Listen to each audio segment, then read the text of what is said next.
मेरे दोस्तों, मेरे भाइयों, इमाम हुसैन रज़ी अल्लाह ताला अन्हु ज़िंदा है और ज़िंदा रहेंगे, क्योंकि कुरान करीम कहता है वला तक़ूलू लिमन युक़तलु फ़ी सबीलिल्लाहि अमवात बल अहयाउ वलाकिन ला तशऊरून। सुन लो कान खोल के दुनिया वालों, जो लोग अल्लाह के रास्ते में शहीद हो गए हैं उसे मुर्दा मत कहो, बल्कि वो ज़िंदा है, वो ज़िंदा है।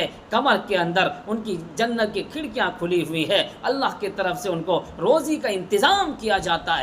कौन कहता है इमाम हुसैन दुनिया से चले गए, इमाम हुसैन मुर्दा है? उनके नाम पर नोहा करना, सीना पिटना, कपड़े फाड़ना, काले कपड़े पहनना और शोक मनाना कतअन जायज़ नहीं है। ऐ मुसलमानों, कल क़यामत का मैदान होगा, नफ्सी नफ्सी का आलम होगा, उस वक्त अल्लाह को क्या मुँह दिखाओगे?